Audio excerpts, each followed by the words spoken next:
Қайырлы күн, балалар. Бүгін бізде математика сабағы 2-ші сынып 61-ші сабақ. Сабақтың тақырыбы 3-3-тен заттар комбинациялары. Бірінші есеп.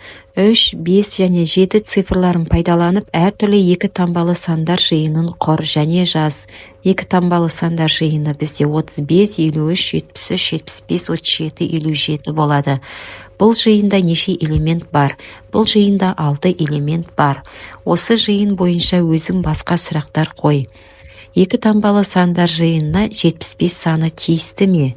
2 таңбалы сандар жиынына 200 саны тиісті ме? Екінші есеп. Қорапта бір-бірден қызыл, көк және жасыл түсті қаламдар бар. А нұсқасы. Қаламдардың 2-ден комбинацияларының мүмкін нұсқаларын кестеге жаз. Бізде кестеде ең бірінші 4 нұсқасы берілген: қызыл, көк және қызыл, жасыл, көк, қызыл, көк, жасыл. Біз ары қарай жасыл, қызыл, жасыл, көк деп жазамыз. Нұсқасы.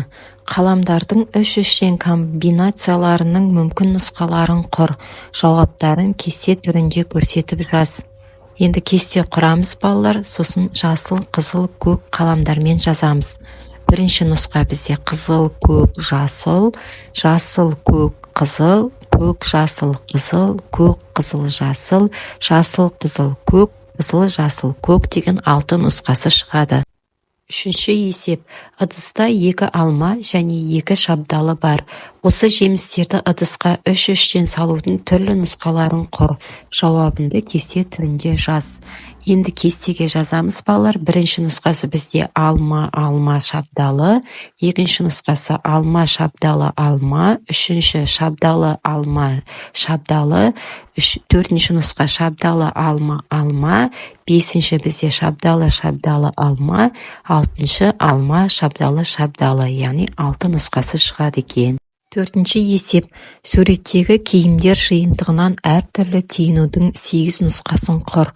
Бізде суретте жасыл юбка, қызыл юбка, сары жемпір, күлгін жемпір және қызыл қалпақ, көк қалпақ берілген.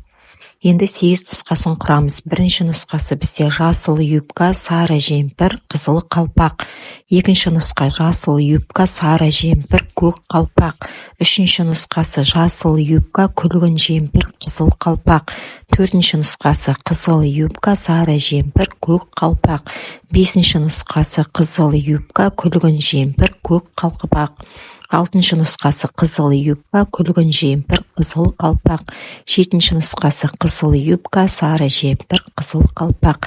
Сегізінші нұсқасы жасыл юбка, күлгін жемпір, көк қалпақ. Бесінші есеп. Практикалық жұмыс.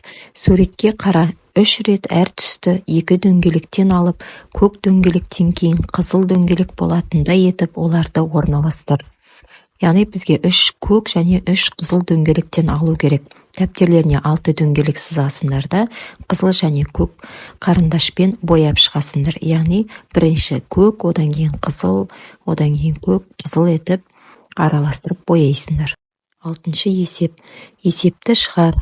Саябаққа 63 көшет отырғызылды. Оның 12-сі терек, 9-ы жөке, ал қалғаны жеміс ағаштары. Саябаққа неше жеміс ағашы отырғызылды?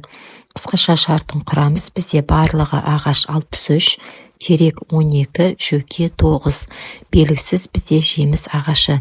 Шешуі ең алдымен терек пен жөкені қосып аламыз. 12-ге 9-ды 21 болады.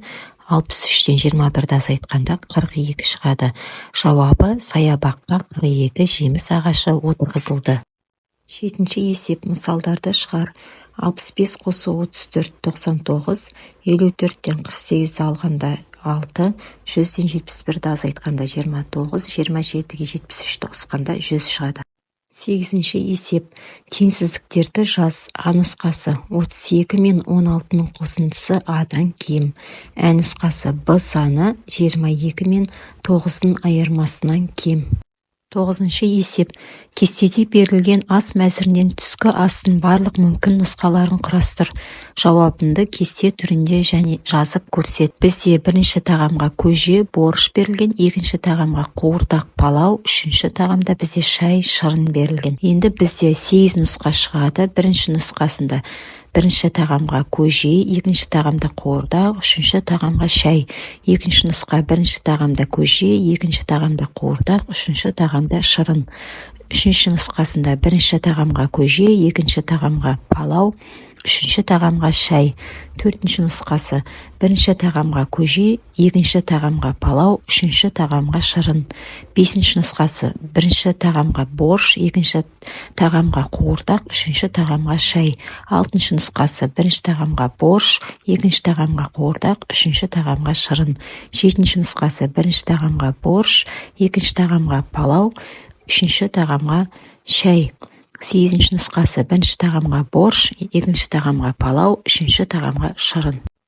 Ойлан, тап. 10-шы есеп: 10 орындықты 3-3-тен бөлменің әр қабырғасына орналастыр.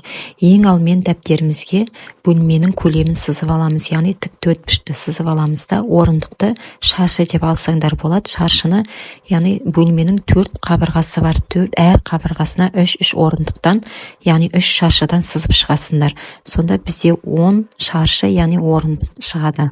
Осымен бүгінгі сабағымыз аяқталды. Есептердің барлығы түсінікті болса, лайк басып, каналға тіркеліп, досыңа жіберуді ұмытпа. Сау болыңдар.